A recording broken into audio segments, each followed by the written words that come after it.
Hello everyone, this is our second lesson video. We will continue our lessons in front of the mirror as much as possible. In this video, we should gain the ability to walk with the full body guard. This will be our most basic and most important lesson. If athletes skip this lesson or coaches don't provide this training, the ability to connect movements and maintain balance, which are the most important elements of boxing, cannot be gained. For these reasons, this lesson should be paid close attention, and small details should not be overlooked. The reason for this will be better understood in the following videos. In this lesson, I will firstly explain the principles of forward, backward, right and left movements. Again, as in our previous lesson, one of the athletes will be orthodox and the other will be southpaw. Athlete A will be shown as orthodox and athlete B as southpaw. Our athletes are in full body guard position. First of all, this principle must be known. Every movement starts with the back foot. Yes, every movement starts with the back foot. So, if you are an orthodox, your right foot, if you are a southpaw, your left foot will start the movement. This is a very important point, and we will understand why in the following lessons. Since the back foot initiates the movement, when you take a step forward, you have to push yourself forward with the back foot. So, orthodox pushes with the right foot, while the southpaws push with the left foot to start the forward movement. After the first move, there will be a gap between the legs. We will call this the step gap. In the second move, the step is completed and the guard position is maintained again.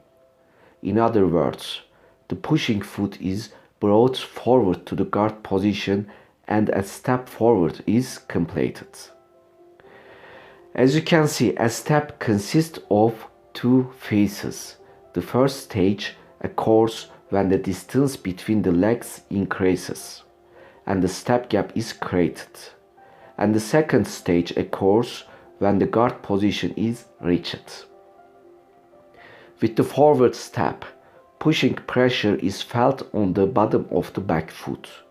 Meanwhile, the front foot should move freely forward and the toes should not be lifted up. We call this whole process a step forward. Now let's review the topic again. The step consists of two parts. In the first part, when going forward, the push-off is done with the back foot and the front foot is freely extended forward. The toes do not bend upwards during the step. In the second part, the back foot, which is doing the push-off, is brought forward to become the guard. When stepping backward, again the back foot initiates the backward movement. So, the right foot for orthodoxes and the left foot for southpaws reach it backward.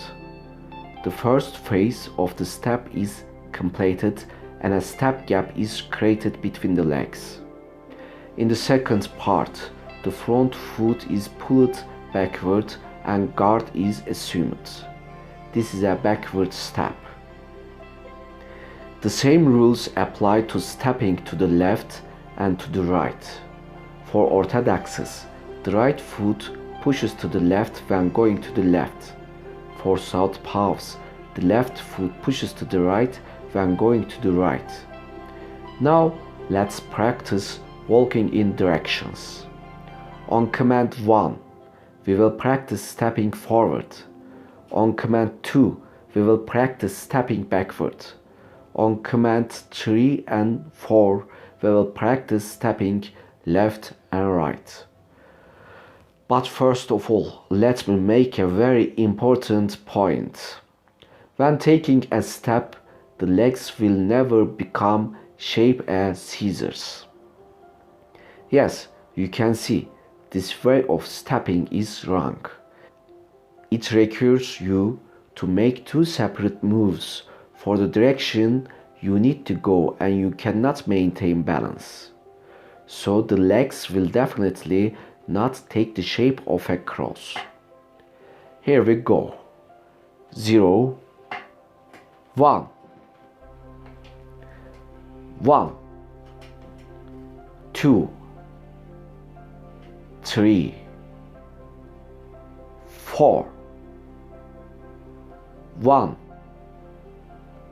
2, 3, 4, 1, 2, 3, 4. Now we are going on with 3 commands for one direction.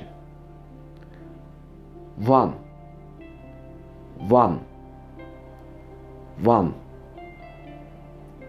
2, 2, 2, 3, 3, 3, 4, 4, 4, 1, 1, 1, 2, 2, 2, 3, 3, 3, 4, 4, 4. As you can see, we do it by adapting to all the principles we have explained while stepping. We also make a self-control after each step and during the steps. For this reason, stepping should be done without haste. Attention should be paid to both stages of the step, and the movement should be done clearly with the sharp lines. As seen in the southpaw athlete, when going to the left, he first extends his left foot and steps on the ground, then brings his right foot to the guard position. As seen in the orthodox athlete, when going to the right, he first extends his right foot and steps on the ground, then puts his left foot in the guard position. Now we continue with mixed commands. 3, 3, 2, 1, 4, 4, 2, 3, 4, 4, 1, 1, 3, 2, 1, 2, 2, 1, 1. Let's quickly recall what we have learned so far. The step consists of 2 phases. The first is when there is an opening between the legs, and the second is when you come back to the guard position. The back foot always initiates the movement.